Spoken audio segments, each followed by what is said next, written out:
I'm Dr. Jody Sherman-Lavas, and I'm one of the educational experts from LeapFrog.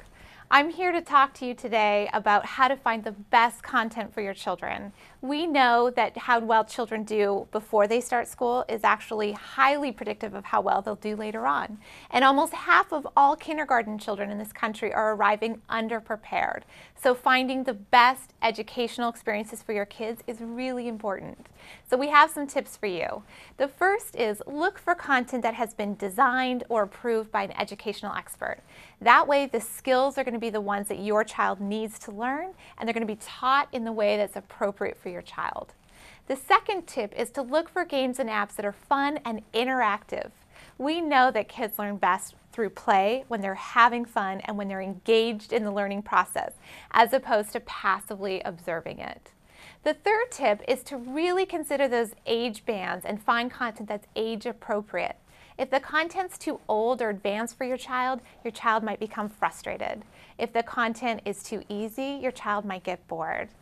The fourth piece of content, or fourth tip, is to look for content that goes beyond just assessing your child and actually teaches your child, whether it's through a story or through tutorials, a way for your child to gain something new out of the experience. And finally, we advise parents to look for games and apps that have an element of personalization, this idea that all kids learn differently, and if you can find content that can grow and change with your child, that is fantastic. So one feature I really encourage you to look for is the feature of auto-leveling. This means that the curriculum will automatically level up when your child is doing well and grows with your child. Likewise, the curriculum can level down if your child is struggling and needs some more support. So those are some things to look for to find the best games and apps for your kids.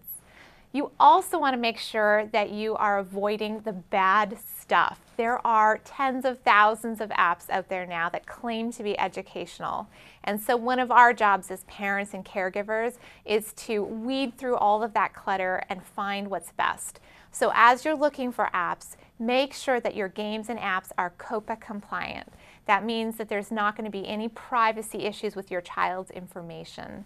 The second is to go to trusted resources to get recommendations. So one example is Common Sense Media. They have a panel of educational experts that reviews content and provides ratings, very easy to understand ratings of the educational quality as well as the fun factor in those games. And our third tip for avoiding the junk is to test them yourselves. Make sure you know exactly what your kid is getting. Watch the demos, play the versions, the light versions or the full, to make sure you really understand exactly what you're going to be putting into your child's hands. Another piece of advice is to go to a trusted resource where you know everything is going to be age appropriate, safe, and wholesome for your child. By the end of 2013, LeapFrog will have over 800 pieces of content, all of which has been designed or approved by a learning expert. For more information on how to find the best content for your kids, go to leapfrog.com/parent guide.